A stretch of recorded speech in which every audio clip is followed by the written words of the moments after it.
नमस्कार समस्त को जुहार। शिव पुराण हिसाब रे भगवान शिवंक परिवार रे माता पार्वती, भगवान गणेश, कार्तिक और नंदी अछन। भगवान शिव पारिवारिक लोग हेले तांकर स्वरूप बिल्कुल उल्टा। सीए श्मशान रे रहीतिसन, मूल्यवान वस्त्र अलंकार किछि भी व्यवहार नहीं करन। भगवान शिव सांसारिक लोक होई करी भी श्मशान रे काहे लगी रहेसन। श्मशान तांको काहे लगी भल लागसी, सी श्मशान रो विभूति काहे लगी मागसन। चलो आम आज ये वीडियो रे से सबू विषय रे जानमा। आमर पुराण शास्त्र हिसाब रे सृष्टिर आरंभ भी होता है और विनाश भी होता है। भगवान ब्रह्मा सृष्टिर रचना करदिसन, भगवान विष्णु सृष्टिर पालन करसन, भगवान शिव सृष्टिर संहार करसन। ये संसार मोहमाया रे भरी अच्छे, समस्तंकर किछि ना किछि इच्छा कामना रही है। श्मशान रे ही जीवन रो अंत होता है, से जगह रे सबु किछि भस्म हो जाए। सेथि लगी भगवान शिव गोटे एंता जगह बाछि नैछन जेन जगह रे मनीष तार शरीर, तार बंधु बांधव, धन दौलत, मोहमाया सबू किछि छाड़ी जाए थे। श्मशान गोटे एंता जगह है जेन जगह रे मनीषर आत्मा तार शरीर रू मुक्ति पाई थाए। स्वार्थी मोहमाया दुनिया रे श्मशान ही गोटे मात्र सत्य अटे। ए विषय रे गोटे सुंदर कहानी अच्छे। थरे माता पार्वती भगवान शिव को पचारे, हे भगवान, स्वर्ग रे तो सबु प्रकार सुख सुविधा अच्छे, फिर आपण श्मशान रे काहे लाजी रहउछन। श्मशान रे तो चारिआडे मुर्दार हाड़ कंकाल पड़ी रही थाए, जगह जगह शव जलु थाए। एंते गुटे अपवित्र जगह रे आपण केंते गिरी रहउछन। माता पार्वतींकर कथा सुनिकरी भगवान शिव बुझेकरी कहले, हे देवी, मुई तो दिन रात ये पृथ्वी रे सबु जगह बुलुछे, सबु जगह देखुछे, हेले मोते श्मशान रो पवित्र जगह कहीं नहीं मिलला।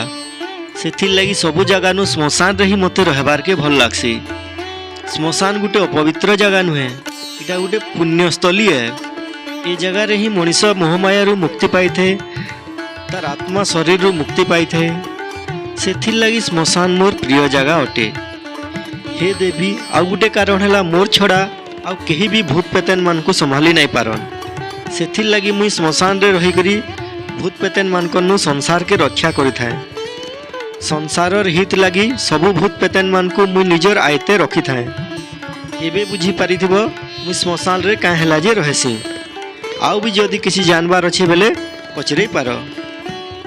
तापरे माता पार्वती पुणी पचारिले, हे प्रभु, आपण श्मशान रे तो रहुछन, ई कथा बुझी गली, हेले निजर देह सारा श्मशान रो विभूति काहे लाजे माखी दिसन। भगवान शिव ई प्रश्नर उत्तर देवार लगी माता पार्वती के श्मशान के नहीं करी गले। से जगह रे लोक माने गोटे शवटे अंतिम संस्कार करबार के आनुथिले। जेते लोग से अंतिम संस्कार रे आसुथिले समस्ते राम नाम सत्य गाउथिले। भगवान शिव माता पार्वती के देखे गिरी कहले, ए श्मशान के आसला बेले लोके भगवान रामंकर ना गाय गाई करी आसन। ये मरी जाइथिबा लोकर लगी बोली एते लोक मोर प्रिय रामंकर ना गाउछन। सेथिर लगी भी मुई एते लोकंकर मुहनु राम नाम सुनबार के श्मशान के पलई आसी। मरी जाइथिबा ए लोक के मुई प्रणाम करसी, जहार लगी बोली आज एते लोग राम नाम जपुछन। निया रे जली करी राख होगला परे तार विभूति के मुई शरीर रे माखी पकासी।